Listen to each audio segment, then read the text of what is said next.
개인이나 기업이 도산하면 모든 자산을 잃고 법정 관리나 청산 절차를 거치게 됩니다. 통장은 동결되고 회사 문은 닫히고 모든 것이 끝나죠. 그런데 국가가 돈을 갚을 수 없는 상황에 빠지면 어떤 일이 벌어질까요? 뉴스에서는 계속해서 각국의 부채 증가 소식을 전하고 있으니까요. 오늘은 이 복잡하고도 흥미로운 국가 파산의 실체를 자세히 파헤쳐 보겠습니다. 국가 부도란 사실 우리가 생각하는 개인 파산과는 완전히 다른 개념입니다. 정부 건물 앞에 압류 딱지가 붙거나 대통령이 법원에 가서 파산 신청을 하는 일은 일어나지 않아요. 그럼에도 불구하고 국가가 빚을 갚지 못하는 상황은 분명히 존재하며 이를 전문 용어로는 국가 채무 불이행이라고 부릅니다. 채무 불이행이라는 것은 정부가 약속된 날짜에 이자나 원금을 지불하지 못하거나 아예 갚지 않겠다고 선언하는 상황을 말합니다. 이런 일이 발생해도 그 나라의 국경선이 사라지거나 정부가 해체되지는 않아요. 사람들은 여전히 그곳에서 살아가고 대통령은 계속 연설을 하며 국가기관들도 그대로 작동합니다. 진짜 문제는 신용도가 바닥으로 떨어진다는 점입니다. 국제금융시장에서 이 나라는 빚을 제대로 갚지 못한다는 낙인이 찍히면 새로운 자금을 빌리는 것이 극도로 어려워져요. 마치 신용불량자가 은행에서 대출을 받으려고 할 때와 비슷한 상황이죠. 설령 돈을 빌릴 수 있다고 해도 엄청나게 높은 이자율을 감당해야 합니다. 실제로 스리랑카가 중국으로부터 빌린 돈을 갚지 못해서 한반토타 항구를 99년간 중국에 임대해줘야 했던 2017년 사례를 보면 이런 상황을 이해할 수 있습니다. 국가의 핵심 인프라를 다른 나라에 넘겨줘야 하는 상황까지 벌어질 수 있거든요. 더 심각한 경우에는 항구나 공항 같은 국가 자산을 사실상 외국에게 담보로 넘겨줘야 할 수도 있습니다. 그렇다면 국가는 왜 이런 절망적인 상황에 빠지게 될까요? 가장 명백한 이유는 당연히 수입에 비해 과도하게 많은 돈을 빌렸을 때입니다. 처음에는 경제 성장을 위한 투자 명목으로 대출을 받기 시작하죠. 고속도로를 건설하고 발전소를 짓고 공항을 만드는 등의 프로젝트들 말이에요. 이런 대규모 인프라 투자는 단기간에 많은 자금이 필요하기 때문에 해외 차입에 의존할 수밖에 없는 경우가 많습니다. 문제는 이런 대출들이 복리로 이자가 계산된다는 점입니다. 시간이 지날수록 갚아야 할 금액이 눈덩이처럼 불어나는 거예요. 결국 국가 예산의 상당 부분이 기존 빚을 갚는 데 사용되고 새로운 사업이나 국민 복지에 쓸 돈은 점점 줄어들죠. 이런 상황을 부채의 덫이라고 부르며 한번 빠지면 빠져나오기가 매우 어려워집니다.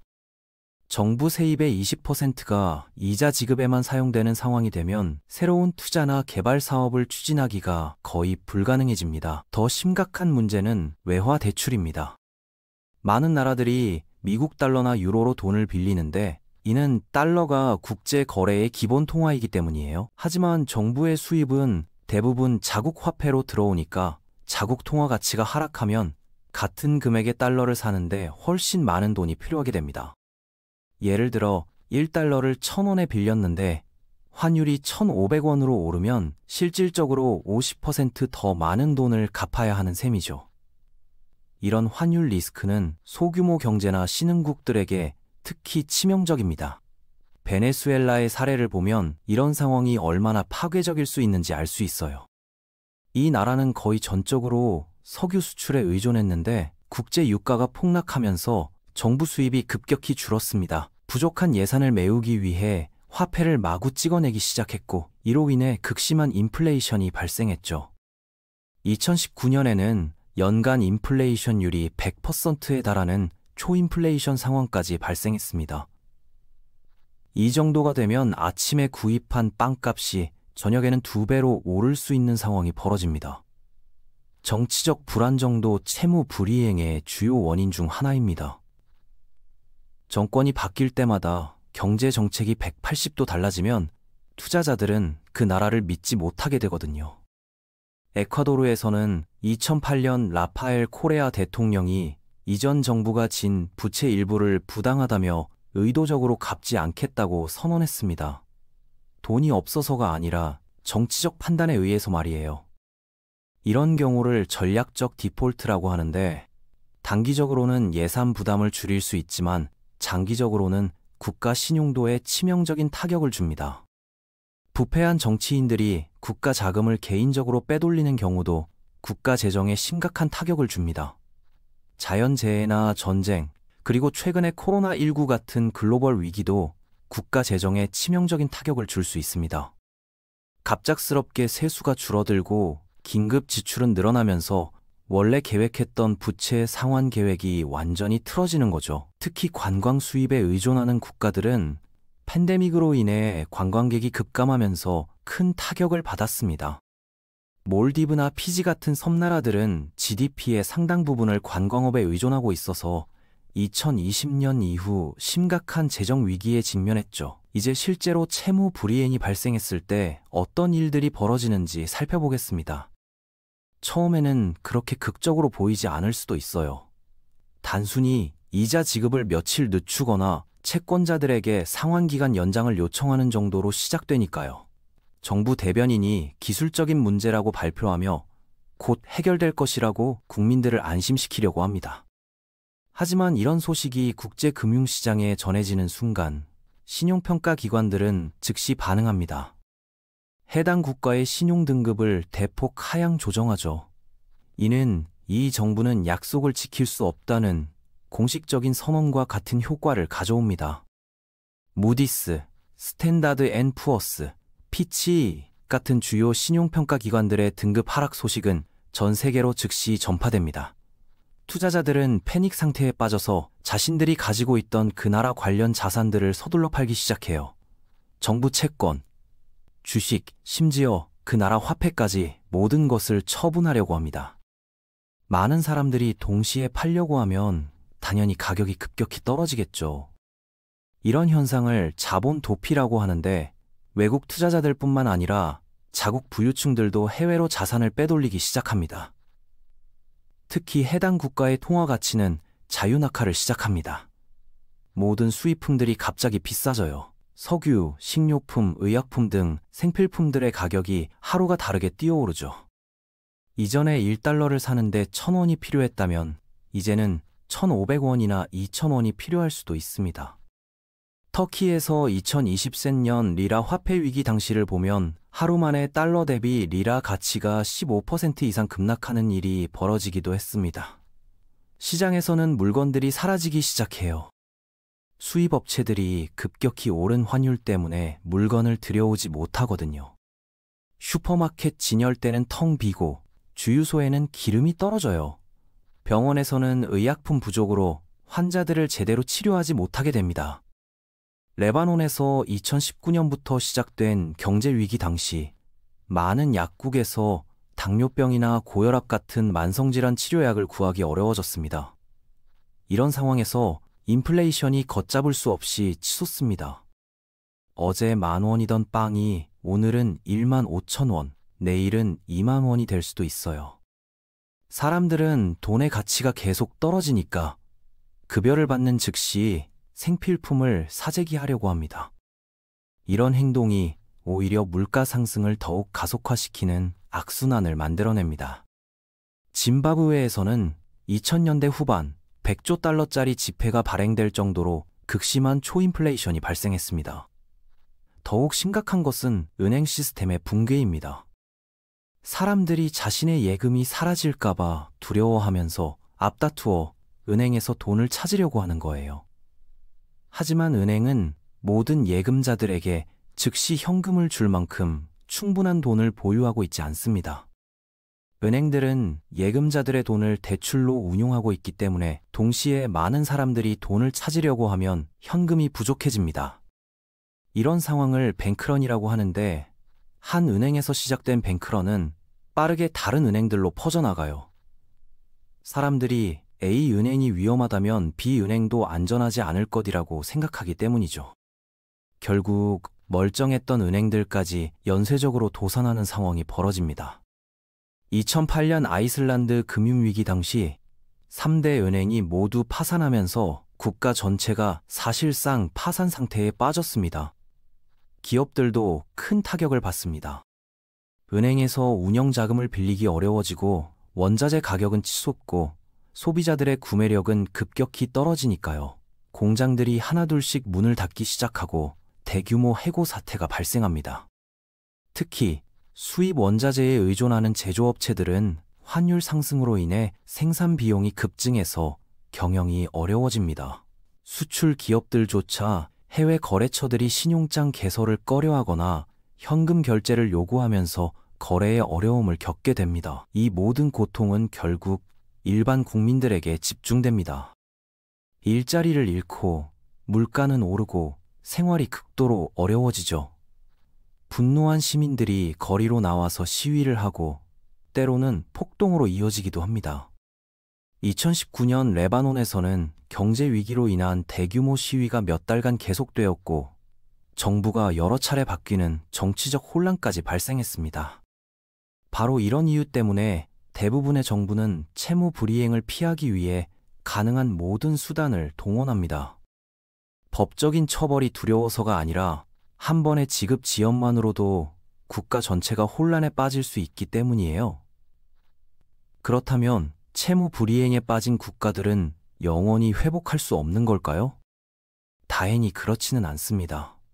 비록 길고 고통스러운 과정이지만 다시 일어날 수 있는 방법들이 존재해요. 가장 먼저 해야 할 일은 기존 부채를 재구성하는 것입니다. 채권자들과 협상해서 상환 기간을 늘려달라고 요청하거나 아예 부채의 일부를 탕감해달라고 부탁하는 거죠. 이를 전문 용어로 헤어컨이라고 하는데 당연히 돈을 빌려준 쪽에서는 달가워하지 않습니다. 2012년 그리스 부채 위기 당시 민간 채권자들이 보유한 그리스 국채의 50% 이상을 탕감해주는 대규모 헤어컷이 실시되었습니다. 이런 상황에서 국제통화기금 같은 기구들이 개입합니다. 이들은 위기에 빠진 국가에게 긴급 자금을 지원하는데 그 대가로 엄격한 조건을 요구하죠. 이를 긴축정책이라고 하며 구조조정 프로그램이라고도 부릅니다. IMF나 세계은행의 지원을 받는 국가들은 반드시 이런 조건들을 받아들여야 하는데 이는 국가 주권에 대한 간섭이라는 비판을 받기도 합니다. 긴축 정책의 핵심은 정부 지출을 줄이고 세입을 늘리는 것입니다. 공무원 수를 줄이고 복지 예산을 삭감하고 세금을 올리라고 요구하죠. 때로는 구형 기업들을 민간에 매각하라고 하기도 합니다. 공항, 항구, 전력회사 같은 국가 핵심 자산들까지 파해야 할 수도 있어요. 그리스의 경우 아테네 국제공항의 지분 일부를 독일 기업에 매각해야 했고 많은 섬들의 관광시설 운영권도 해외에 넘겨주었습니다. 국민들의 입장에서는 이런 조치들이 받아들이기 어렵습니다. 마치 외국의 간섭으로 자국의 주권을 포기하는 것처럼 느껴지거든요. 게다가 긴축 정책은 단기적으로는 국민들의 생활을 더욱 어렵게 만듭니다.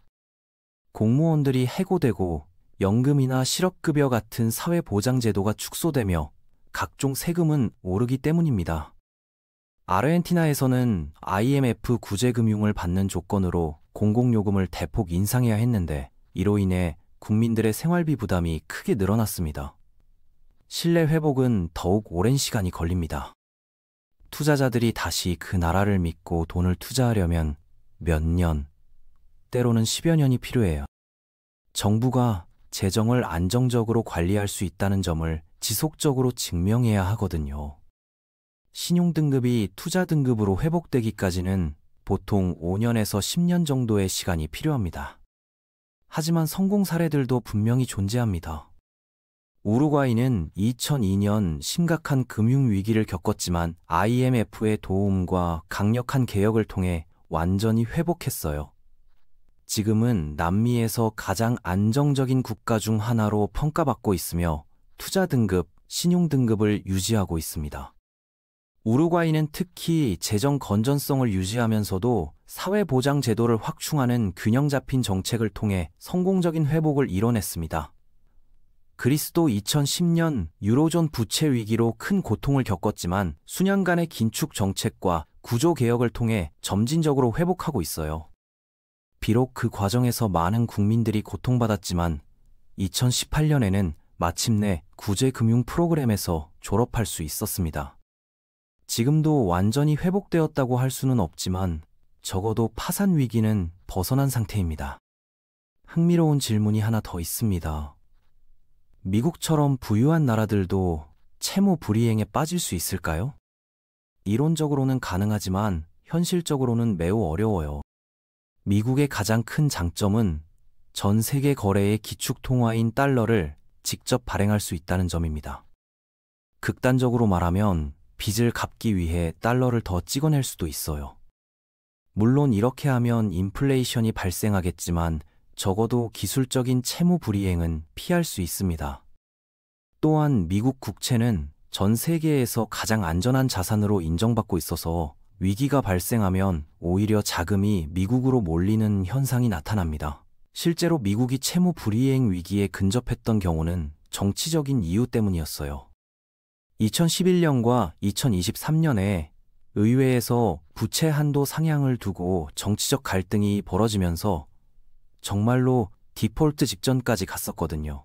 공화당과 민주당 간의 정치적 대립으로 인해 정부 셧다운이 발생하고 부채 한도를 늘리지 못해서 국채 이자를 지급하지 못할 위기에 처했습니다.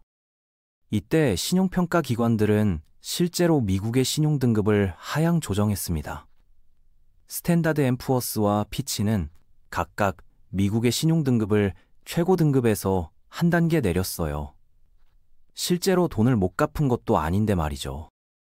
이 사건으로 전 세계 금융시장이 크게 동요했고 정치적 불안정이 얼마나 위험한 것인지를 보여주었습니다. 일본은 또 다른 특별한 사례입니다. 이 나라는 GDP의 260% 수준으로 세계에서 가장 높은 부채 비율을 가지고 있어요. 하지만 대부분의 부채를 자국민과 자국 기관들이 보유하고 있어서 외국 투자자들의 신뢰도에는 크게 영향을 받지 않습니다.